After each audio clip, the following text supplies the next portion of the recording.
ഭാര്യയ്ക്ക് അസുഖം വരുമ്പോൾ ഭർത്താവിന് അസുഖം വന്നാൽ എന്ത് ചെയ്യും എന്നുള്ളതാണ്.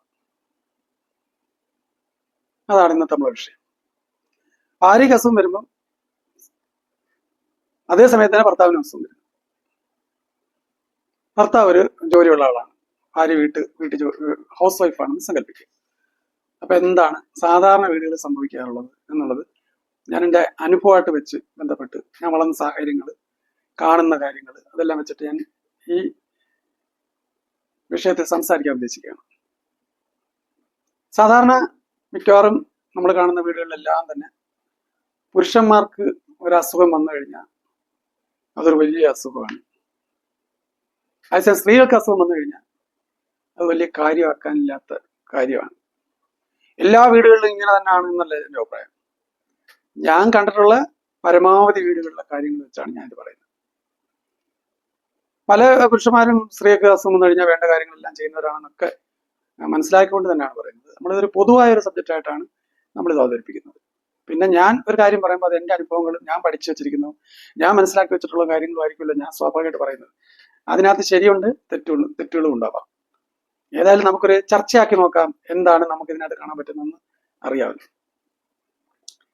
നമ്മുടെ കേന്ദ്ര വിദേശകാര്യ വകുപ്പ് മന്ത്രി ജയശങ്കർ, അദ്ദേഹം വളരെയധികം വിദേശകാര്യ വകുപ്പിൽ വളരെയധികം പേരെടുത്ത ഒരാളായിട്ടാണ് സങ്കല്പിക്കപ്പെടുന്നത്. അദ്ദേഹം ഏത് രാജ്യങ്ങളിൽ പോയാലും ഇന്ത്യക്ക് വേണ്ടി വളരെ നല്ല രീതിയിൽ സംസാരിക്കുന്നതായിട്ട് നമുക്ക് കാണാൻ കഴിയുന്നുണ്ട്. അപ്പൊ അദ്ദേഹം ഒരു കാര്യം പറഞ്ഞു.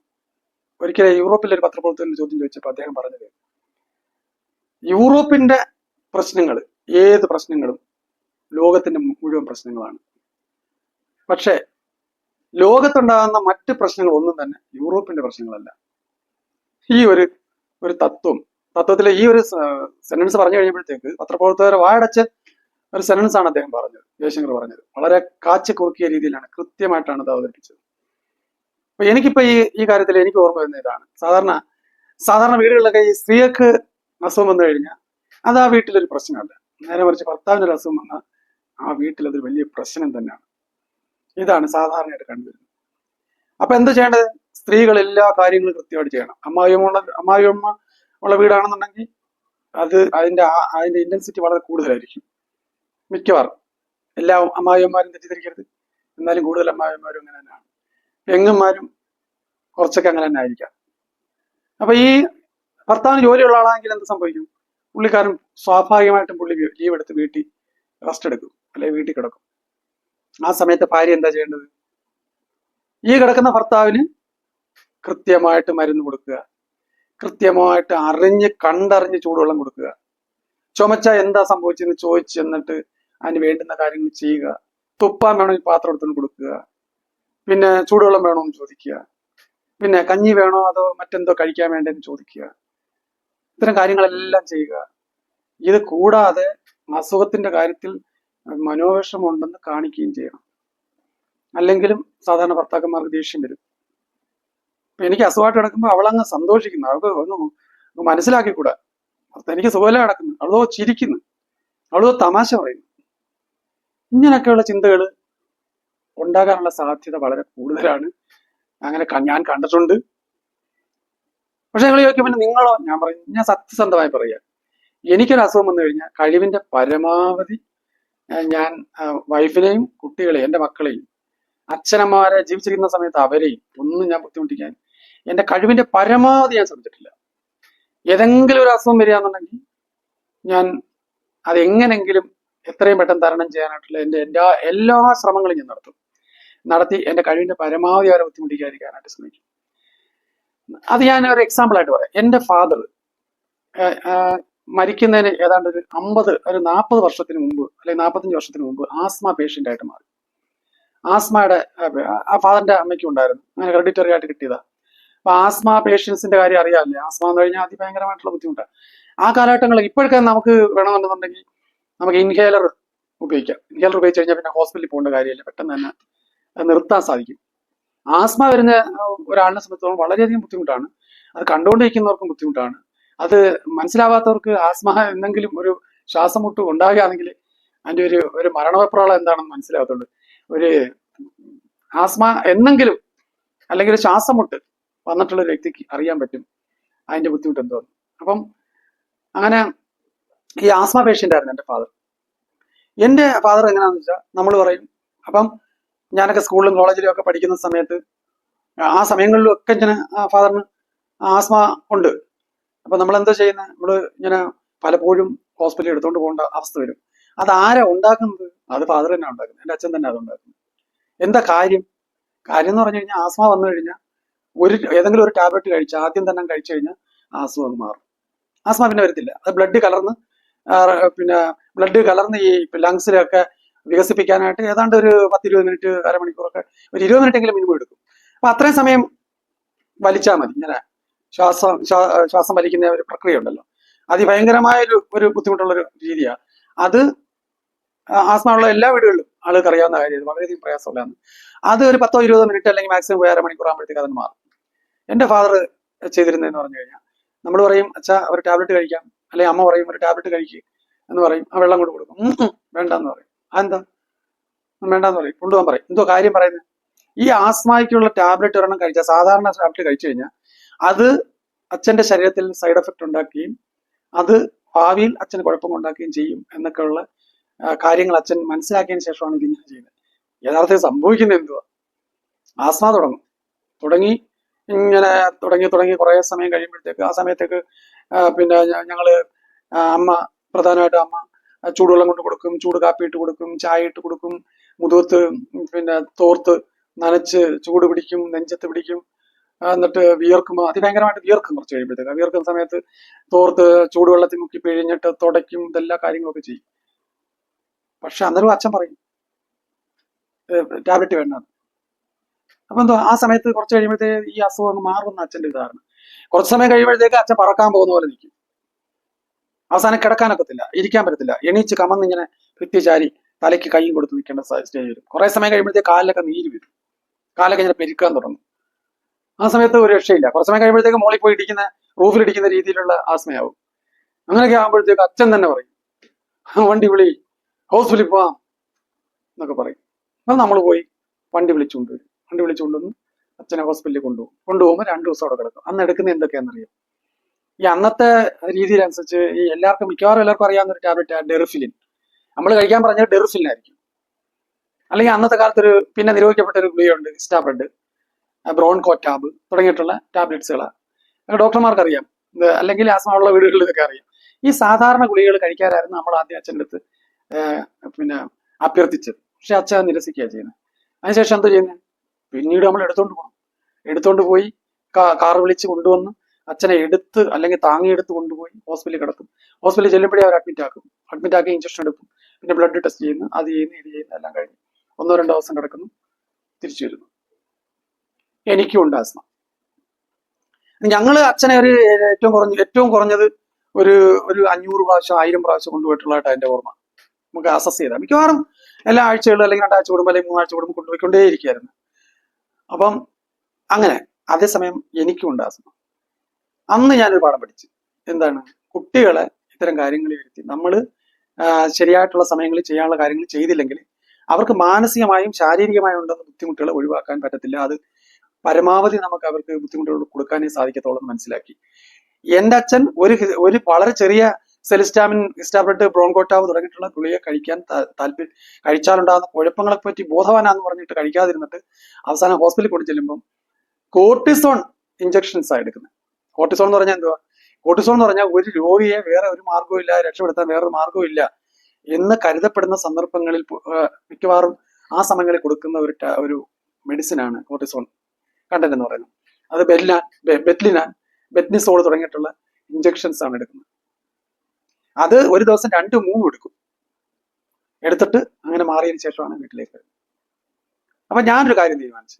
ഞാൻ വിവാഹിതനായി, കുട്ടികളുണ്ടായി കഴിഞ്ഞാൽ അവരെ കൊണ്ട് പരമാവധി ഇത്തരം കാര്യങ്ങൾ, ഇതുപോലുള്ള കാര്യങ്ങൾ ചെയ്യിക്കുകയും അവരിങ്ങനെ പ്രയാസപ്പെടുത്തുകയും ചെയ്യത്തില്ലെന്ന് തീരുമാനമെടുത്തിട്ടുണ്ട്. അതുകൊണ്ട് തന്നെ ഇന്ന് വരെ എന്നെ ഒരു ഹോസ്പിറ്റലിൽ എടുത്തുകൊണ്ട് പോകേണ്ട അവസ്ഥ ഉണ്ടായിട്ടില്ല. അതുപോലെ തന്നെ ഒരു അസുഖം വന്നു കഴിഞ്ഞാൽ പരമാവധി എത്രയും നേരത്തെ മരുന്ന് മേടിക്കുകയും അതിന് കൃത്യമായിട്ടുള്ള കാര്യങ്ങൾ ചെയ്യുകയും ഡോക്ടർമാർ പറയുന്ന അതേപോലെ കേൾക്കുകയും ഒക്കെ ചെയ്തിട്ട് എത്രയും പെട്ടെന്ന് ഈ അസുഖം മാറ്റാൻ ആവശ്യമായിട്ടുള്ള സാഹചര്യങ്ങൾ ഞാൻ ഒരുക്കാറുണ്ട്. ചില അസുഖങ്ങളൊന്നും മാറത്തില്ല, അതിപ്പോൾ നമ്മൾ ഏത് സാഹചര്യം ഒരുക്കിയാലും മാറത്തില്ല, അതല്ല ഞാൻ പറയുന്നത്. സാധാരണയായിട്ട് ആസ്മ അല്ലെന്നുണ്ടെങ്കിൽ പനി ഇതുപോലുള്ള അസുഖങ്ങൾ വന്നു കഴിഞ്ഞാൽ നമുക്ക് നിയന്ത്രണ വിധേയമാക്കി വീട്ടുകാർക്ക് യാതൊരു തരത്തിലുള്ള ബുദ്ധിമുട്ട് ഉണ്ടാക്കാതിരിക്കാൻ ശ്രമിക്കുകയും ചെയ്യാം. എനിക്കൊരു ശ്വാസം മുട്ട് വരികയാണെന്നുണ്ടെങ്കിൽ ഞാൻ തീർച്ചയായിട്ടും എണീറ്റ് പോയി രാത്രിയിലായാലും എൻ്റെ അച്ഛന് ഒരു ശ്വാസം മുട്ടൊക്കെ വന്നിട്ടുള്ളപ്പോൾ എല്ലാ സമയങ്ങളിലും എൻ്റെ അമ്മ തന്നെ രാത്രി എണീറ്റ് പോയി ചൂട് കാപ്പി ഇട്ട് കൊടുക്കുന്നതും വെള്ളം ചൂട് നെഞ്ചത്തായാലും മുതുകത്തായാലും ചൂട് പിടിച്ചു കൊടുക്കുന്നതും പിന്നെ അമ്മ ഉറങ്ങാതിരിക്കും. അച്ഛൻ ഉറങ്ങിയാലും അമ്മ അവിടെ ഉറങ്ങാൻ കാത്തിരിക്കും. ചിലപ്പോൾ ഇരുന്നുറങ്ങിയിട്ടുണ്ട്. അങ്ങനെയൊക്കെയുള്ള സന്ദർഭങ്ങൾ വരും. അപ്പൊ ആ വീട്ടിലെ സ്ത്രീയുടെ അവസ്ഥ നിങ്ങൾക്ക് മനസ്സിലായി. ഒരു വീട്ടിലെ സ്ത്രീയുടെ അവസ്ഥ എന്നാ പുരുഷന്റെ അവസ്ഥയോ അത് നേരെ എങ്ങനെ വരുന്നെന്ന് നമുക്ക് നോക്കാം. എൻ്റെ അമ്മയ്ക്ക് വളരെ അപൂർവമായിട്ട് മാത്രമേ അസുഖങ്ങൾ വന്നിട്ടുള്ളൂ, എനിക്കറിയാം. അവസാനം മരിക്കാറാവുന്ന സമയത്ത് വലിയ അസുഖങ്ങളൊക്കെ വന്നു. പക്ഷെ അതിനു മുമ്പ് അമ്മയ്ക്ക് അസുഖങ്ങളൊന്നും അങ്ങനെയില്ല. അമ്മയെ 18 വയസ്സ് കല്യാണം കഴിച്ചുകൊണ്ട് വന്ന വരപ്പെട്ട അമ്മ അന്ന് തൊട്ട് വീട്ടു ജോലികളെല്ലാം ചെയ്തുകൊണ്ടിരിക്കുന്നു. ഒരു ദിവസം പോലും ഇടതടവില്ലാത്ത ജോലിയാണ്. അങ്ങനെ സമയങ്ങൾ കഴിഞ്ഞു പോകുന്നു. വല്ലപ്പോഴും കാണാൻ ഒരു പനി വരും. ഇതൊക്കെ തന്നെ. ഒരിക്കൽ അമ്മയ്ക്ക് അന്ന് ഞങ്ങളൊക്കെ സ്കൂളിൽ പഠിക്കുന്ന സമയത്ത് അമ്മയ്ക്ക് അതിഭയങ്കരമായിട്ടുള്ള പനി വന്നു. പനിയാണെന്നാ എൻ്റെ ഓർമ്മ. അങ്ങനെ അതിഭയങ്കരമായിട്ടുള്ള പനി വന്നു. അപ്പൊ ഞങ്ങളൊക്കെ കുട്ടികളാണ്. ആ കാലഘട്ടങ്ങളിൽ എൻ്റെ അച്ഛൻ വീട്ടിൽ നിന്ന് കൊടുക്കുന്ന ചായ അത് ചിലപ്പം അത്ര റെഡി ആവത്തില്ല. ചായ പലപ്പോഴും വീട്ടിലിടുന്നത് ചായ കടകളിൽ നിന്നും ഹോട്ടലുകളിൽ നിന്നും ചായ കുടിക്കുന്ന ആൾക്കാർക്ക് വീട്ടിലെ ചായ പലപ്പോഴും അത്ര രുചികരമായിട്ട് തോന്നത്തില്ല. രുചികരം എന്ന് പറഞ്ഞാൽ ചായ എന്ന് പറഞ്ഞാൽ അതിനൊരു പ്രത്യേകതയാണ്. ചായയുടെ ചൂട്, ചായക്കകത്ത് കലർത്തുന്ന തേയിലയുടെ വ്യത്യാസങ്ങൾ, അതിനകത്ത് പാലും വെള്ളമായിട്ടുള്ള അതിന്റെ കോമ്പിനേഷൻ, ഇതുപോലുള്ള ഒരുപാട് കാര്യങ്ങൾ നമുക്ക് വളരെ പ്രധാനമാണ്. അപ്പൊ ഇത് ചായക്കടക്കാര് ആണുങ്ങൾ ഇങ്ങനെ ഒഴിച്ച് കൊണ്ടുവെക്കുമ്പം അത് അവിടെ കൂടി ചെറിയൊരു കയ്പോട് കൂടി കുടിച്ചു കൊടുക്കുമ്പോൾ അതിനൊരു പ്രത്യേക ലഹരിയാണ്. അപ്പൊ അത് കുടിച്ച് ശീലിച്ചവർക്ക് വീട്ടിൽ നിന്ന് കൊടുക്കുന്ന ചായ അത്രമാത്രം ബോധിക്കത്തില്ല. അതുകൊണ്ട് അച്ഛൻ രാവിലെ പല്ലൊക്കെ തേച്ച് റെഡിയായി പിന്നെ ഷർട്ടൊക്കെ ഇട്ട് പുറത്തു പോകും. അവിടെ കുറച്ച് പ്രമാണിമാരും പോലെ അവിടെ തൊട്ടടുത്തൊരു കടയുണ്ട്. അപ്പൊ അവിടെ ഒരു അയലത്തുകാരായിട്ടുള്ള കുറെ പ്രമാണിമാരുണ്ട്. അപ്പൊ അവരൊക്കെ ഉടുപ്പിടാത്തവരും ഉടുപ്പിട്ടവരും ഒക്കെ ആയിട്ടുള്ള കുറെ പ്രമാണിമാർ അവിടെ വന്ന് രാഷ്ട്രീയം പറയും, പത്രങ്ങൾ വായിക്കും. പല പത്രങ്ങൾ കാണും. അപ്പൊ അതൊക്കെ വായിക്കും. എന്നിട്ട് ഈ രാഷ്ട്രീയം പറയും, അവർ സംസാരിക്കും. ചിലപ്പോൾ ഒച്ചത്തിൽ സംസാരിക്കും, ചിലപ്പോൾ ഐഡിയാസ് ഓഫ് കോൺഫ്ലിക്റ്റ് ഉണ്ടാവും. അങ്ങനെയൊക്കെ പല പല കാര്യങ്ങളൊക്കെ നടന്ന് ചായ കുടിച്ച് വരുമ്പോഴത്തേക്ക് അച്ഛൻ നല്ല ഉന്മേഷമായി. അപ്പം ഒരു ദിവസം അങ്ങനെ സ്ഥിരമായി അച്ഛൻ ഈ തൊട്ടടുത്തുള്ള കടയിൽ പോയി ചായ കുടിക്കുന്ന ആളാണ്. അങ്ങനെ ഇരിക്കുമ്പോഴേ അമ്മയ്ക്ക് ഒരു അതിശക്തമായ പനിയാണെന്നാണ് എൻ്റെ ഓർമ്മ. അങ്ങനെ വന്ന് അമ്മയ്ക്ക് വെള്ളം കുടിക്കണം, പച്ചവെള്ളം കുടിക്കാൻ പറ്റത്തില്ല. അപ്പം ഞാനൊക്കെ ചെറിയ കുട്ടികളാണ്. അപ്പോഴ് അച്ഛൻ വന്ന് ചോദിച്ചു, എന്തരേ കിടക്കുന്നത്? അപ്പം അമ്മ ഞാൻ പറഞ്ഞത് അമ്മയ്ക്ക് പനിയാന്ന് പറഞ്ഞു. അമ്മയും പറഞ്ഞു പനിയാന്ന് പറഞ്ഞു. അപ്പം അമ്മ പറഞ്ഞേ, അത് നിനക്ക് ഹോസ്പിറ്റലിൽ പോണോ? എന്നൊക്കെ. അല്ല, എനിക്ക് ഒരിച്ചിരി ചൂടുവെള്ളം കിട്ടിയാൽ കൊള്ളാം, ചൂട് കാപ്പിയോ എന്തെങ്കിലും കിട്ടിയാൽ കൊള്ളാം. ശരി എന്ന് പറഞ്ഞു. അപ്പൊ അച്ഛനെ അടുക്കള കയറുന്ന ഞങ്ങൾ കണ്ടു. ഞാനൊന്നും കണ്ടിട്ടേ ഇല്ല. അത്യപൂർവമായിട്ട് അച്ഛൻ അടുക്കളയിലേക്ക് കയറും. അച്ഛനും ഒക്കെ എങ്ങനെയായിരുന്നു. അങ്ങനെ അച്ഛൻ വന്നു. അപ്പൊ ചിമ്മിനി അടുപ്പാ, പഴയ ചിമ്മിനി അടുപ്പ്. അപ്പൊ അവിടെ വന്നു കാപ്പി ഉണ്ടാക്കാനായിട്ട് ഒരു പാത്രമൊക്കെ എടുത്തു. ഞാനും കൂടെ ഇപ്പോൾ ഉണ്ട്. കാപ്പി ഉണ്ടാക്കാനായിട്ട് ഒരു പാത്രമൊക്കെ എടുത്ത് അതിനകത്ത് വെള്ളമൊക്കെ വെച്ച് നോക്കിയപ്പോൾ കാണാം അത് ചുടുകട്ട ഇങ്ങനെ കുത്തി വെച്ച അടുപ്പ്, പിന്നെ ഒരു രുക്മിണി അടുപ്പ്, അങ്ങനെയൊക്കെ ഉള്ളതുണ്ട്. അപ്പം സോറി, ചുടുകട്ട അല്ല, ചുടുകട്ട മാറ്റിയിട്ട് രുക്മിണി അടുപ്പാക്കിയിരിക്കുക. അപ്പൊ രുക്മിണി അടുപ്പാക്കിയപ്പോഴത്തേക്ക് കാണാം ഒരെണ്ണം പൊട്ടിപ്പോയി. ഒരു അടുപ്പ് പൊട്ടി കിടക്കുക. അപ്പൊ അതിനകത്ത് വെക്കാൻ പറ്റത്തില്ല. ഇപ്പുറത്ത് നോക്കിയപ്പം രണ്ടടുപ്പ് ചേർന്നതാണ്. അപ്പം ഈ അടുപ്പിനകത്തോട്ട് അച്ഛൻ പാത്രം വെച്ച് നോക്കിയപ്പോഴത്തേക്ക്, അച്ഛൻ ബിൽഡിംഗ് ഒക്കെ പണിക്കുന്ന ആളാണ്. പാത്രം വെച്ച് നോക്കിയപ്പോഴത്തേക്ക് അത് വലിയ അടുപ്പാണ്. അപ്പൊ അച്ഛൻ നോക്കിയപ്പം ഇത് ശരിയാവത്തില്ല. കാരണം വെച്ചാൽ വിറക് നഷ്ടമാണ്. അപ്പൊ അച്ഛൻ എന്തോ ചെയ്ത് അപ്പുറത്ത് പോയി ഒരു ചുറ്റിയെടുത്ത് കൊണ്ടുവന്നു ഇത് അടിച്ച് പൊട്ടിച്ച്, ഈ അടുപ്പ് അടിച്ച് പൊട്ടിച്ചങ്ങ് കളഞ്ഞിട്ട് പിന്നെ ചായ ഇടാൻ പറ്റത്തില്ല. അച്ഛൻ അവിടെ പോയി കൈയൊക്കെ കഴുകി റെഡിയായി ഷർട്ട് എടുത്തിട്ട് അങ്ങ് കടയിൽ പോയി ചായ കുടിക്കാനായിട്ട്. അമ്മ എവിടെ കിടക്കുക? അതിഭയങ്കരമായിട്ടുള്ള പനിയായിട്ട് അനങ്ങാനും തിരിയാനും വയ്യാതെ കിടക്കുക. ആ സമയത്ത് അച്ഛൻ അങ്ങ് പോയി. അപ്പൊ ഞാൻ നോക്കിയപ്പോ അച്ഛൻ റോഡിലോട്ട് പോയി. ഉടനെ അമ്മ പറഞ്ഞ്, അച്ഛൻ എന്ത് ചെയ്യടാ? ഞാൻ പറഞ്ഞ അച്ഛൻ ഷർട്ട് എടുത്തിട്ട് പുറത്തോട്ട് പോയി. എന്നാ കടയിൽ പോയതായിരിക്കും, എനിക്ക് ഇച്ചിരി വെള്ളം വേണമല്ലോ എന്നൊക്കെ പറഞ്ഞു. അപ്പൊ പിന്നെ അമ്മയ്ക്ക് അന്ന് എങ്ങനെ വെള്ളം കൊടുത്ത എന്താ അറിയത്തില്ല. അത് കൊടുത്തിട്ടില്ല. അപ്പൊ നമുക്ക് തീ കത്തിക്കാന്ന് പറഞ്ഞൂടാ. അങ്ങനെ അച്ഛൻ പിന്നെ വേണ്ട 3/4 മണിക്കൂർ 1 മണിക്കൂർ കഴിഞ്ഞപ്പോഴാണ് വന്നത്. വന്നപ്പോ അമ്മ ഷർട്ട് ഊരിയിടാനായിട്ട് മുറിയിലോട്ട് കയറിയപ്പോ അമ്മയോട് കിടക്കുന്നു. നിനക്ക് വെള്ളം കിട്ടിയോ? അമ്മയൊന്നും മിണ്ടിയില്ല. ആര് കൊടുക്കാനാ വെള്ളം? ആര് കൊടുക്കാനാ? ഇതാണ് അവസ്ഥ, പൊതുവെ സ്ത്രീകളുടെ അവസ്ഥ. ഇതേ അവസ്ഥ തന്നെയാണ് എല്ലാ വീട്ടിലും നല്ല പറയുന്നത്. ഇതുപോലുള്ള അവസ്ഥകൾ മിക്കവാറും എല്ലാ വീടുകളിലും പുരുഷന്മാർക്ക് അസുഖം വന്നു കഴിഞ്ഞാൽ സ്ത്രീകൾ എല്ലാ കാര്യവും ചെയ്യണം. എന്നാൽ സ്ത്രീകൾക്ക് അസുഖം വന്നു കഴിഞ്ഞാലും എത്ര പുരുഷന്മാരുണ്ട് ഇതുപോലെ തിരിച്ചു ചെയ്ത് കൊടുക്കുന്നത്. അങ്ങനെയാണെങ്കിൽ ഒരു കാര്യം നോക്കട്ടെ, രണ്ടും രണ്ട് വ്യക്തികൾ, ഭാര്യയും ഭർത്താവും ഓരോരോ വ്യക്തികളാണ്. അങ്ങനെയാണെങ്കിൽ ഭാര്യയ്ക്ക് ആരാണ് കൊടുക്കാൻ ഉണ്ടാവുക? ഭാര്യയ്ക്ക് ആരാണ് കൊടുക്കാൻ ഉണ്ടാവുക? കുട്ടികൾ അവിടെ സ്ഥലത്തില്ല, അല്ലെങ്കിൽ കുട്ടികൾ സ്കൂളിൽ പോകുന്നു, അല്ലെങ്കിൽ കോളേജിൽ പോകുന്നു. അങ്ങനെയൊക്കെയാണെങ്കിൽ ഈ ഭാര്യയ്ക്ക് ആരാണ് കൊടുക്കാനുണ്ടാവുക? ഭാര്യയും ഭർത്താവും 2 മക്കളും അല്ലെങ്കിൽ 3 മക്കളോ ഉള്ള വീടാണ് സങ്കല്പിക്കുക. ഈ ഭാര്യയ്ക്ക് ആര് കൊടുക്കും? അവിടാണ് പ്രശ്നം. ഇതിന്റെ ഏറ്റവും പ്രധാനപ്പെട്ട പ്രശ്നം എന്ന് പറഞ്ഞാൽ, ഭാര്യയ്ക്ക് എന്തെങ്കിലും ചെയ്തു കൊടുത്താൽ ആ ഭർത്താവ് കുറഞ്ഞ ആളാണെന്ന് വിശ്വസിക്കുന്ന ഒരുപാട് വീടുകളുണ്ട്. അതിന് അവരെ വളർത്തുന്ന അമ്മമാരും അതിന് കാരണക്കാരായി മാറാറുണ്ട് പലപ്പോഴും. ഭാര്യ എടുത്ത് നട്ടല് നിവർത്തി നിൽക്കണം എന്ന് എപ്പോഴും പറഞ്ഞു പഠിപ്പിക്കുന്ന, കൊച്ചുനാൾ തൊട്ടേ പറഞ്ഞു പഠിപ്പിച്ചു വരുന്ന അമ്മമാരുണ്ട്. ഭാര്യയെ നിലയ്ക്ക് നിർത്താത്തവനാണല്ല എന്ന് പറഞ്ഞു പഠിപ്പിക്കുന്ന അമ്മമാരുണ്ട്. ഓ, എന്റെ ചേട്ടൻ അല്ലെങ്കിൽ അണ്ണൻ ഒരു പെങ്കുഞ്ചനാണ്, എല്ലാം നാത്തൂൻ പറയുന്നവരെ കേൾക്കത്തുള്ളൂ എന്ന് ചോദിക്കുന്ന നാത്തൂമാരുമുണ്ട്. യഥാർത്ഥത്തിൽ ഒരു പുരുഷൻ എന്താ ചെയ്യേണ്ടത്? അമ്മ പറയുന്ന അതുപോലെ കേൾക്കാണ് വേണ്ടത്, പെങ്ങള് പറയുന്ന അതുപോലെ കേൾക്കാണ് വേണ്ടത്, ചേട്ടൻ പറയുന്ന അതുപോലെ കേൾക്കാണ് വേണ്ടത്. അല്ലെങ്കിൽ മാമിമാരും അപ്പച്ചന്മാരും പിന്നെ വല്യച്ഛന്മാരും ഒക്കെ പറയുന്ന അതുപോലെ കേൾക്കാണ് വേണ്ടത്. എല്ലാ മനുഷ്യനും ഒരു മനസ്സില്ല, എല്ലാ മനുഷ്യനും ചിന്താശേഷിയില്ല. അപ്പൊ ശരിയത് തെറ്റേത് എന്ന് മനസ്സിലാക്കി പ്രവർത്തിക്കേണ്ട ഉത്തരവാദിത്വം ഓരോ ഭർത്താക്കന്മാർക്കും ഇല്ലേ? അല്ലാതെ അമ്മ പറഞ്ഞിരിക്കുന്ന ഭാര്യയെ നിലയ്ക്ക് നിർത്തണോടാ എന്ന് പറയുമ്പോൾ ഭാര്യയെ നിലയ്ക്ക് നിർത്താനായിട്ട് നടക്കേണ്ട കാര്യമുണ്ടോ? എടാ, ഭാര്യയെ നിലയ്ക്ക് നിർത്താത്തവൻ നട്ടലില്ലാത്തവനാടാ. നട്ടലില്ലാത്തവൻ നേരെ നടക്കാൻ പറ്റൂ? നട്ടലില്ലാത്തവനാന്ന് സ്വന്തം അമ്മ പറഞ്ഞാലും അതിനകത്ത് യാതൊരു കഥയും അർത്ഥവും ഇല്ല. കാരണം നട്ടലുള്ളത് മാത്രമേ നടക്കാൻ പറ്റൂ. നട്ടലില്ല ഒരുത്തൻ എണീച്ച് നടക്കൂ? നട്ടലില്ലാത്ത ഒരുത്തൻ എങ്ങനെ തല നേരെ ഇരിക്കും? ഒരിക്കലും ഇല്ല. അപ്പൊ ഇവര് പറയുന്നതിനകത്ത് ഒരു കാര്യമില്ല. ഭർത്താക്കന്മാര് സ്വയം ചിന്തിക്കുക, എനിക്ക് ഭാര്യയോട് ഉത്തരവാദിത്വമുണ്ടോ? അത് നമ്മൾ ചിന്തിക്കാൻ നമ്മൾ ബാധ്യസ്ഥരാണ്. ഞാൻ ഭാര്യമാരുടെ സൈഡ് പറയല്ല. കാരണം ഭാര്യമാർ ചെയ്യാനുള്ളത് ഏകദേശം 90% വീടുകളിലും ഇതുപോലൊക്കെ തന്നെ ശരിയായിട്ട് ചെയ്യുന്നതായിട്ടാണ് ഞാൻ കണ്ടിട്ടുള്ളത്. എൻ്റെ ബന്ധു വീടുകളിലായാലും എൻ്റെ സുഹൃത്തുക്കളുടെ വീടുകളിലായാലും അല്ലാതെ പറഞ്ഞു കേൾക്കുന്ന കാര്യങ്ങളായാലും എല്ലാം വെച്ച് 90% അങ്ങനെ തന്നെ. 10% നമുക്ക് അറിയാൻ പറ്റത്തില്ല അവിടെ എങ്ങനെയാണ്. ഇപ്പൊ എല്ലാ വീടുകളിലെ കാര്യം നമുക്ക് അറിയാൻ പറ്റത്തില്ലല്ലോ. അറിയുന്നത് ഒരു സാമ്പിളായിട്ട് എടുത്തു കഴിഞ്ഞാൽ തീർച്ചയായിട്ടും ഇതാണ് ഉണ്ടാകുന്നത്. പക്ഷെ ഈ പുരുഷന്മാർ എന്തുകൊണ്ടാണ് ഇങ്ങനെ ചിന്തിക്കുന്നത് പറഞ്ഞാൽ, അവരെ രൂപപ്പെടുത്തിയെടുക്കുന്ന അമ്മമാർക്കും സഹോദരിമാർക്കും അച്ഛനും അതുപോലുള്ള പല ആൾക്ക് പൊതുവെ അമ്മാവിയപ്പന്മാര് സാധാരണ മരുമക്കളോട് കുറച്ച് കരുണയുള്ളവരായിരിക്കും. പല വീടുകളിലും കുറെ കൂടെ അവർ നല്ല രീതിയിൽ പെരുമാറാറുണ്ട്. പലപ്പോഴും അമ്മാവിയമ്മമാരെക്കാളും നാത്തൂമാരെക്കാളും കൂടുതൽ നല്ല രീതിയിൽ പെരുമാറുന്നവർ അമ്മാവിയപ്പന്മാരായിരിക്കും. പക്ഷെ പലപ്പോഴും ഒരു അമ്മാവിയമ്മ ക്രൂരമായ മനസ്സുള്ളവരാണെങ്കിൽ, അവർക്ക് ഭർത്താവിൽ നിയന്ത്രണം ഉണ്ടെങ്കിൽ, അവർ തീർച്ചയായിട്ടും ഈ അമ്മാവിയപ്പന് ആ യഥാർത്ഥത്തിലുള്ള ആ പുള്ളിയുടെ നല്ല സ്വഭാവം പ്രകടിപ്പിക്കാൻ ഒരു കാരണവശാലും ആ സ്ത്രീ അനുവദിക്കാനുള്ള സാധ്യതയില്ല.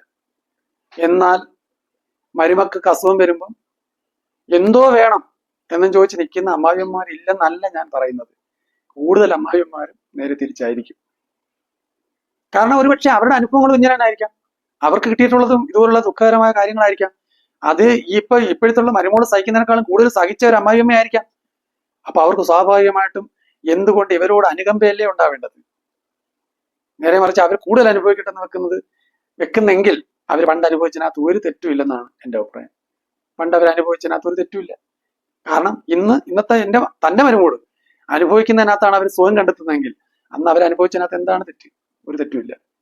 പക്ഷെ പുരുഷന്മാർ ജാഗ്രത പുലർത്തേണ്ടതുണ്ട്. കാരണം എന്താ? പുരുഷന്മാർ ഒരിക്കലും അമ്മ പറയുന്നു എന്നുള്ളതുകൊണ്ട് ശരിയാന്ന് കരുതരുത്, പെങ്ങള് പറയുന്നുണ്ടെന്ന് ശരിയാന്ന് കരുതരുത്. നമ്മൾ കല്യാണം കഴിച്ചുകൊണ്ട് വരുന്ന സ്ത്രീക്ക് ആകെപ്പാടെ ആശ്രയം പ്രധാനമായും ഭർത്താവായിരിക്കും. അത് കഴിഞ്ഞ് മാത്രമേ ഉള്ളൂ ആ വീട്ടിലെ ഏതൊരംഗവും സ്വാഭാവികമായിട്ടും.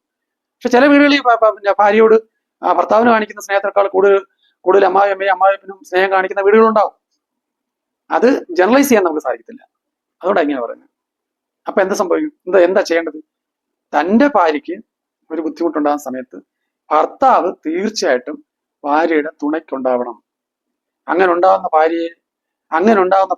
ചെയ്യുന്ന ഭർത്താക്കന്മാരെ ഭാര്യമാർ തീർച്ചയായിട്ടും ഹൃദയത്തിൽ കൊണ്ടു നടക്കും. നേരെ മറിച്ച് അങ്ങനെ ചെയ്യാത്ത ഭർത്താക്കന്മാരോ ഭാര്യമാരെന്തായിരിക്കും? അവര് കെട്ടിപ്പോയോണ്ട് ചിരിക്കുന്നു, കെട്ടിപ്പോയോണ്ട് സംസാരിക്കും, കെട്ടിപ്പോയോണ്ട് എതിർക്കുന്നില്ല. അതൊരിക്കലും ശരിയല്ല. ഒരു സ്ത്രീയെ ഒരു പുരുഷൻ ഒരു സ്ത്രീയെ കല്യാണം കഴിക്കുമ്പോൾ ആ സ്ത്രീയെ മനസ്സുകൊണ്ട് ഇഷ്ടപ്പെട്ട് എന്നും തോന്നിയാൽ മാത്രമേ കല്യാണം കഴിക്കാവൂ. അല്ലാതെ അച്ഛൻ പറഞ്ഞുകൊണ്ട് കല്യാണം കഴിച്ചു, അമ്മ പറഞ്ഞുകൊണ്ട് കല്യാണം കഴിച്ചു, അങ്ങനല്ല. ആ സ്ത്രീയെ ഇഷ്ടപ്പെടുകയാണെങ്കിൽ മാത്രമേ കല്യാണം കഴിക്കാവൂ, അല്ലെങ്കിൽ കല്യാണം കഴിക്കാൻ പോകരുത്. കെട്ടിക്കൊണ്ട് വന്നിട്ട്, അല്ലെങ്കിൽ അച്ഛന്റെ അമ്മയുടെ നിർബന്ധത്തിന് കെട്ടിക്കൊണ്ട് വന്നിട്ട് പിന്നെ അവളെ പാടായി, എന്നെ കൊണ്ട് ഒരു പുല്ലും പറ്റത്തില്ല എന്ന് പറയുന്ന മനോഭാവം ഒരു തരം ചതിയ. അത് അങ്ങനെ ചെയ്യാൻ പാടില്ല. ചില വീടുകളിൽ ചില ഭർത്താക്കന്മാർ ചെയ്യുന്ന ഒരു കാര്യം, അത് വളരെയധികം കഷ്ടമുള്ളൊരു കാര്യമാണ്. എന്താണെന്ന് വെച്ചാൽ, ഭാര്യയ്ക്ക് സുഖമില്ലാതെ വരുന്ന സന്ദർഭങ്ങളിൽ ഇത് അറിഞ്ഞുകൊണ്ട് ദൂരെ ജോലിക്ക് പോകുന്ന ഭർത്താക്കന്മാർ വീടുകളിൽ വരാതിരിക്കുന്ന അവസ്ഥ എൻ്റെ അടുത്ത് തന്നെ 1-2 പേര് കരഞ്ഞുകൊണ്ട് പറഞ്ഞ കാര്യം പറയുന്നത്. എന്ന് പറഞ്ഞാൽ ഭാര്യയ്ക്ക് സുഖമില്ലാത്ത ആ സന്ദർഭത്തിൽ ഭർത്താവ് വീട്ടിലേ വരുന്നില്ല. അഥവാ വന്നു കഴിഞ്ഞാൽ വീട്ടിൽ നിൽക്കത്തില്ല, കൂട്ടുകാരുമായിട്ട് പോകും. എന്തിനാ? സ്മോൾ അടിക്കാൻ. അതെന്തൊരു കഷ്ടമുള്ള കാര്യം എന്ന് ആലോചിച്ചോ. ആ ഭർത്താവ് അങ്ങനെ ആണെങ്കിൽ അവളെ എന്തിനു വേണ്ടി ഭാര്യയാക്കി? ആ ഉത്തരവാദിത്തം ഏറ്റെടുക്കാൻ കഴിവില്ലാത്ത അല്ലെ താല്പര്യമില്ലാത്തവർ എന്തിനാ ഒരു സ്ത്രീയെ വലച്ചത്? 100% തെറ്റായ ഒരു കാര്യമല്ല അത് ചെയ്യാനേ പാടില്ലാത്ത രീതിയാണ്. ഇപ്പൊ നമ്മൾ പറയുന്നത്, ഇപ്പൊ വീട്ടിലെ സ്ത്രീകള് അല്ലെങ്കിൽ ഭാര്യമാർ ചെയ്യുന്നത് പറഞ്ഞാൽ അവർ എല്ലാ ദിവസവും അടുക്കള ജോലി ചെയ്യുന്നു, എല്ലാ ദിവസവും. അപ്പം ഒരിക്കൽ ഇത്തരം കാര്യങ്ങൾ നമ്മൾ സംസാരിച്ചപ്പോൾ ഒരാൾ എന്നോട് ചോദിച്ചു, സാർ അങ്ങനെ പറയുന്നത് എന്തുവാ? ഇത് അങ്ങനെയാണെന്നുണ്ടെങ്കിൽ വീട്ടുജോലിക്ക് പോകുന്ന സ്ത്രീകളോ, അവരുടെ കാര്യം എന്തുമാത്രം കെട്ടോ? അപ്പൊ ഞാൻ പറഞ്ഞു, അങ്ങനെ പറയാൻ പറ്റത്തില്ല. വീട്ടുജോലിക്ക് ഒരു സ്ത്രീ വരികയാണെന്നുണ്ടെങ്കിൽ അവർക്ക് ആ വീട്ടിലെ കാര്യം മാത്രം ചെയ്താൽ, അതേ സമയത്ത് തന്നെ അവരുടെ സ്വന്തം വീട്ടിലെ കാര്യം ചെയ്യേണ്ട കാര്യമില്ല. വീട്ടുജോലിക്ക് വരുന്ന ആള്, ഞാൻ സ്ഥിരമായിട്ട് നിൽക്കുന്ന ആളാണെങ്കിൽ അവർക്ക് അവരുടെ സ്വന്തം വീട്ടിലെ കാര്യം നോക്കേണ്ട കാര്യമില്ല, ഈ ചെല്ലുന്ന വീട്ടിലെ കാര്യം നോക്കിയാൽ മതി. അപ്പൊ എന്താ സംഭവിക്കുന്നത്? അവര് വന്നു കഴിഞ്ഞാൽ അവര് എല്ലാ കാര്യത്തിലും ഇൻവോൾവ് ആകുന്നുണ്ടോ? ഭാര്യമാരങ്ങനെയാണോ? ഭാര്യമാര് കംപ്ലീറ്റ് ജോലിയും ചെയ്യുന്നു. അത് ഒരു ശകലം ജോലി നാളത്തേക്ക് വെച്ചാൽ അത് പിറ്റേ ദിവസം ചെയ്തു തീർക്കേണ്ടത് ആ ഭാര്യ തന്നെ, ആ കുടുംബനാഥ തന്നെ ചെയ്യേണ്ടത്. വീട്ടു ജോലിക്കാർക്ക് ചോയ്സ് ഉണ്ട്. ഇപ്പൊ വളരെ മോശമായിട്ട് പെരുമാറുന്ന ഒരു ഭർത്താവെന്ന് വെച്ചോ, ഭാര്യ ജീവിതാവസാനം വരെ അത് സഹിക്കുക ചെയ്യുന്നത്. അതേസമയം ഭർത്താക്കന്മാർക്ക് അതിശത്വമുണ്ട്. അവർ പറയുന്ന തീരുമാനം വീട്ടിൽ നടക്കത്തുള്ളൂ, അവർ പറയുന്ന വേണം മറ്റൊരു കേൾക്കാൻ എന്നൊക്കെ ഉള്ളത്.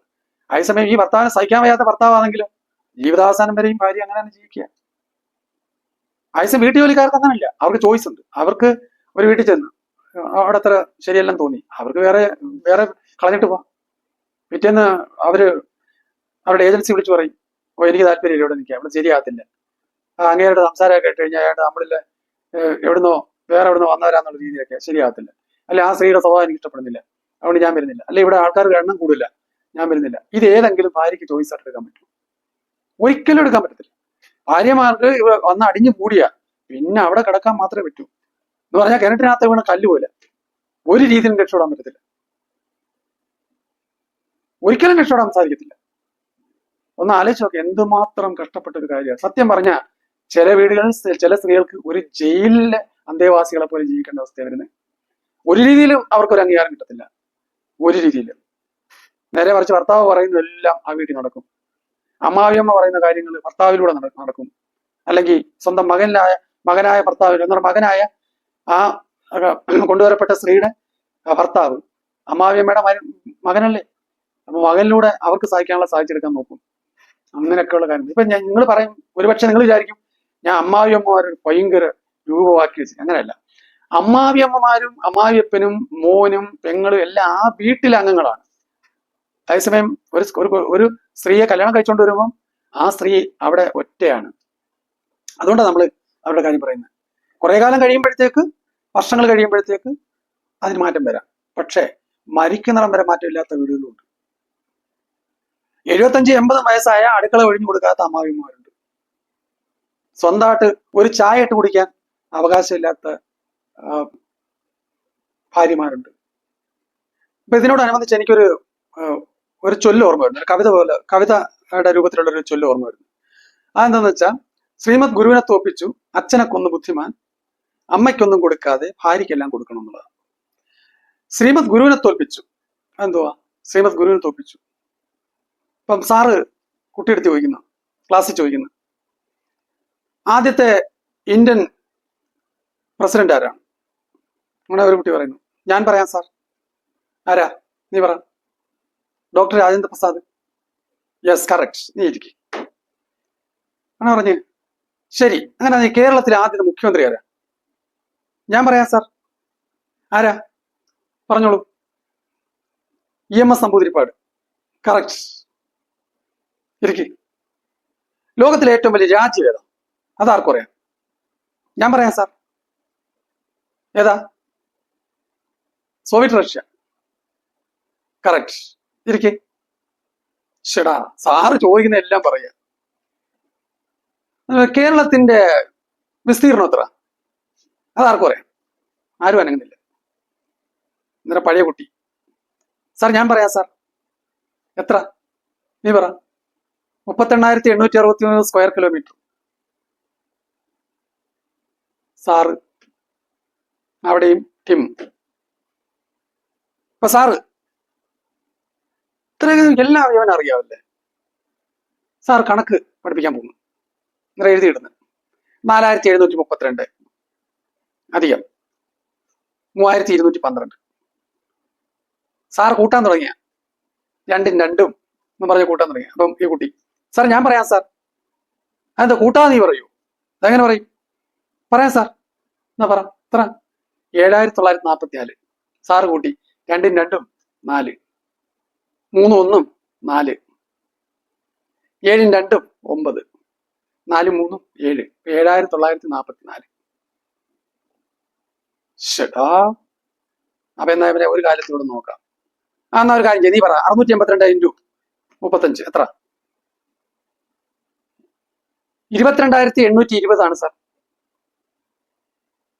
സാറ് കുളിച്ചു നോക്കി. 22,320.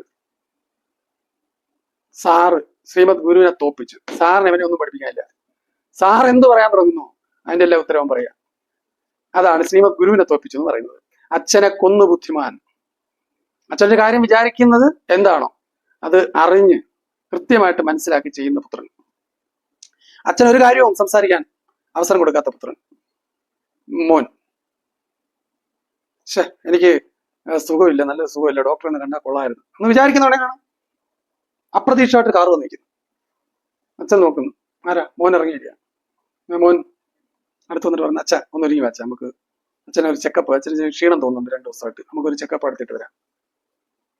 ഇതുപോലെ ഒരു കാര്യവും അങ്ങോട്ട് പറയാനുള്ള അവസരം കൊടുക്കാതെ എല്ലാം അറിഞ്ഞു ചെയ്യുന്ന മകൻ. അതാണ് അച്ഛൻ ജീവിച്ചിരിക്കുമ്പോൾ തന്നെ അച്ഛനൊന്നും പറയാൻ അവസരം ഉണ്ടാക്കാത്ത മകൻ എന്ന് പറഞ്ഞാൽ അച്ഛനെ കൊന്നവൻ. അച്ഛനെ കൊന്നു ബുദ്ധിമാൻ. അമ്മയ്ക്കൊന്നും കൊടുക്കാതെ ഭാര്യയ്ക്കെല്ലാം കൊടുക്കണം. പറഞ്ഞെന്തുവാ? അമ്മയ്ക്ക് ഒന്നും കൊടുക്കേണ്ട ആവശ്യമില്ല. കാരണം എന്താ? അമ്മ ആ വീട്ടിന് അധികാരിയല്ലേ. അമ്മയ്ക്കെല്ലാം എടുക്കാനുള്ള അവസരം, ആ അധികാരമാണ് അമ്മയ്ക്ക് കൊടുക്കേണ്ടത്. എന്നാ ഭാര്യയ്ക്കോ എല്ലാം കൊടുക്കണം. എന്താ കാര്യം? അവൾ ഒറ്റപ്പെട്ടവളാ. ഈ വീട്ടിലെ അച്ഛനും അമ്മയും മകനും മകളും എല്ലാവരും ഒരു വീട്ടുകാര്. ഈ വന്നു കയറിയ സ്ത്രീയോ, മരുമോള്, അല്ലെങ്കിൽ അവന്റെ ഭാര്യ, അവൾ ഒറ്റപ്പെട്ടവളാ. അവൾക്ക് നാണക്കേടാ ഇതൊക്കെ ചോദിക്കാൻ. എങ്ങനെ പറയും? അതെങ്ങനെ പറയും? ഇതെങ്ങനെ പറയും? അതുകൊണ്ട് എന്ത് വേണം? അറിഞ്ഞ് അവൾക്ക് കൊടുക്കണം. അച്ഛൻ അറിഞ്ഞു കൊടുക്കുന്ന പോലെ അവൾക്കും അറിഞ്ഞു കൊടുക്കണം. അപ്പൊ അവിടെ എങ്ങനെ അച്ഛന്റെയും ഭാര്യയുടെയും സ്ഥാനം ഒരുപോലെ വരികയാണ്. അതേസമയം അമ്മയ്ക്ക് അധികാരം കൂടുതൽ, അവർക്ക് എടുക്കാനുള്ള അവകാശം കൊടുക്കുക. അവർക്ക് കൊടുക്കുകയല്ല, അവരെടുക്കുക. കാരണം ഈ പ്രായം കൂടി വരുമ്പോഴത്തേക്ക് അവരുടെ ആവശ്യങ്ങൾ കുറഞ്ഞു വരും. ഇപ്പൊ ഒരു ചെറുപ്പക്കാരിക്ക് 2 സാരി കിട്ടിയാൽ കൊള്ളാമെന്ന് കാണും. അമ്മയ്ക്ക് സാരി മേടിക്കുന്നതായിരിക്കും ചിലപ്പോൾ ദേഷ്യം. കൂടുതൽ അമ്മമാർ മേടിക്കരുതെന്നായിരിക്കും പറയുന്നത്. ചില അമ്മമാര് മേടിച്ച് മേടിച്ച് നല്ല മാല എടുക്കുന്നവരും കാണും. എത്ര വെച്ചാലും തൃപ്തിയല്ലാത്ത അമ്മമാരും കാണും. അത് ഭാര്യമാരിലും ഉണ്ട്. എത്ര കിട്ടിയാലും തൃപ്തിയല്ലാത്തവർ ഭാര്യമാരിലും ഉണ്ട്, ഇല്ലെന്നല്ല. എങ്കിലും സ്വാഭാവികമായ ഒരു കൊടുക്കൽ വാങ്ങലുണ്ടല്ലോ, അതിനകത്ത് ഭാര്യയെ തീർച്ചയായിട്ടും കൺസിഡർ ചെയ്ത് അവളൊന്നും പറഞ്ഞില്ലെങ്കിലും അവ കൊടുക്കാനുള്ള കൊടുക്കണം എന്നായി പറഞ്ഞതിൻ്റെ അർത്ഥം. മനസ്സിലായോ? അല്ലാതെ ചില ആളുകളുണ്ട്, ഭാര്യമാരെന്ന് പറഞ്ഞ ഒരു യന്ത്രമാണ്. ഈ യന്ത്രം എനിക്ക് വേണ്ടി നിർമ്മിക്കപ്പെട്ടതാണ്. ഞാൻ എന്ത് പറയുന്നു, എന്ത് കൽപ്പിക്കുന്നു അത് ചെയ്യേണ്ടവളാണ് ഭാര്യ. എനിക്ക് വേണ്ടി നിർമ്മിക്കപ്പെട്ട ഈ മെഷീനാണ് ഭാര്യ. അപ്പൊ അവള് ഞാൻ പറയുന്നത് എന്തെന്ന് വെച്ചാൽ അത് കേട്ടാ മാത്രം മതി. നിനക്ക് എൻ്റെ കൂടെ ജീവിക്കണമെങ്കിൽ ഞാൻ പറയുന്ന ചലമ്പാ കേട്ടോണം എന്നൊക്കെ പറയുന്ന ആണുങ്ങൾ അല്ലെങ്കിൽ ഭർത്താക്കന്മാർ പറഞ്ഞ ഒരു കഴമ്പും ഇല്ലാത്തവരാണെന്നുള്ളതാണ് എൻ്റെ യഥാർത്ഥ സത്യം. സ്വല്പമെങ്കിലും മാനുഷിക ബന്ധങ്ങൾക്ക് വില കൊടുക്കുന്ന, അല്ലെങ്കിൽ സ്ത്രീകളും പുരുഷന്മാരെ പോലെ തന്നെ അർഹമായ സ്ഥാനത്ത് ജീവിക്കേണ്ടവരാണെന്ന് ചിന്തിക്കുന്ന ഒരു പുരുഷന്മാർക്കും ഇതുപോലെ സ്ത്രീകളെ ഒരു യന്ത്രമായിട്ട് കണ്ട് കൂടെ താമസിപ്പിക്കാൻ കഴിയില്ല. അതുകൊണ്ട് ഭാര്യയ്ക്ക് അസുഖം വരുമ്പോൾ ഭർത്താക്കന്മാർക്ക് അസുഖം വരുമ്പോൾ ഭാര്യമാരും വീണ്ടും ഒന്നുകൂടെ ഭാര്യയ്ക്ക് അസുഖം വരുമ്പോൾ ഭർത്താക്കന്മാരും അവരെ സഹായിക്കേണ്ടതായിട്ട് തന്നെ ഉണ്ട് എന്നാണ് എൻ്റെ വിശ്വാസം. ഞാൻ ഈ പറഞ്ഞ കാര്യങ്ങളിനകത്ത് തെറ്റുകളുണ്ടാവാം. നിങ്ങളുടെ അനുഭവങ്ങൾ വെച്ച് ചിലത് തെറ്റാവാം, ചിലത് ശരിയായിരിക്കാം. അപ്പൊ ഏതായാലും തെറ്റായാലും ശരിയായാലും അത് നിങ്ങൾ കമന്റിലൂടെ അറിയിക്കുമെന്നും ഈ ചാനൽ നിങ്ങൾക്ക് കൂടുതൽ വിഷയങ്ങളുമായിട്ട് ഇതുപോലെ സംവദിക്കാനായിട്ട് ഈ ചാനൽ സബ്സ്ക്രൈബ് ചെയ്യുമെന്നും വിശ്വസിച്ചുകൊണ്ട് അടുത്ത എപ്പിസോഡിൽ കാണും വരെ നമസ്കാരം.